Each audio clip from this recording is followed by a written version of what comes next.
اکثر سیزونه جوړه خوند کوي لاسونه جوړه دي ور سترګې جوړه دي ویښته ډیر الله پیدا کړی دي پوزه کې دو سوري پیدا کړی الله پوزه یو د خسوري په کې دو پیدا کړی یو پیدا کولې شو جوړه خوند کوي کونتر سره جوړه خوند کوي چيلي سره جوړه خوند کوي اتی سره جوړه خوند کوي دو چنچړي جوړه خوند کوي دو توتیان جوړه خوند کوي نو دی وجه نه کم سره چې واده نه کوي دا د فطرت د اصول نه خلاف رواني دا چې کدوې او دا چې کله بوډا شي بیا د ته پته لګېږي چې کله د بچی نه کېږي ما لیدلي د ډېر کسان وایي واده لانجه ده او فلانې لانجه ده خو چې کله د د واده عمر ختمیږي د غم کې ډېره اضافه کېږي عزتمند بالکل لیونی کېږي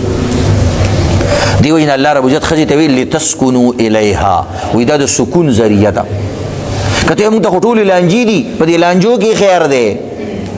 که دا لانجه دې نه وی که نه تا به دومره لانجې کولې چې تا به ټوله دنیا په سر راغستی وې دې وجې دې لونډانو لکانو ته وګوره که نه څومره د دنیا په سر راغستې ده خو چې واده ونه وکړي بس شی په سکون شي ګډه دې جوړه شي نو دغه سکون دی که نه دا تاسو چې د اختر په ورپسې څلورمه پنځمه ورځ د دوکانونو ته راغلي خو دا خو د دغه وجې نه راغلي که دغه بلاګانې الله پیدا کړي دي ګینه سو تاسو د لونډانو په شان مری چکر او پلانې چکر دې چکر نه ختمېږي اختر ختم شو چکر نه ختمېږي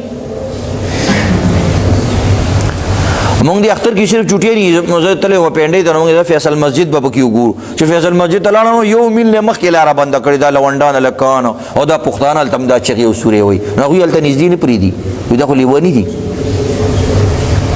نو یو میل نه مخکې ګاډي ودرول ګاډي مخکې نه پرېغوسته بیا ګاډي هم بې ځایه نه شو پرېغوستی مونږ دې واپس راغلو نو عزتمندو دا سکون دی که نه په دنیا کې دا سکون چې کوم دی هر سړي سره د ښځې غم دی وایي هلکه اخوا دې خوا مه کوه بچي رانه پاتې کېږي او ښځه رانه پاتې کېږي وګوره سکون ګینې د سړي زړه کله غواړي دا ووژنم او د سره جنګ وکړم او د سره دا وکړم او پلانې دا وکړم خو چې خپل بچي او ښځه ورته رایاد شي سړی څه شي یخ شي دا ډېر عجیبه الله رب العزت دی نو په دې جنګونو کې دا عزتمند سکون دی ځکه ډېر کسان د ښځې نه یریږي نو په ډېر کارونه نه کوي ګوره دا سړی چې په سکون کې دی او دا ډېر روانې چې نه کوي دا ټوپونه چې نه وي دا د دې ملکې د وجې نه او تانېدارې د وجې نه نو سکون دی که نه او ښځې چې ډېر کارونه نه کوي د چا نه یریږي د میړه نه یریږي د خاوند نه یریږي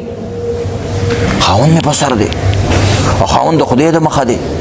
او دا داسې او فلانې یریږي او دا نن سبا چې نه یریږي نو اصل کې موږ خاوندان نه یو میړهګان هغه پاتې نه شو سړي هغه پاتې نه شو موږ کې عزتمندو هغه نروالي ماده ختمه شوه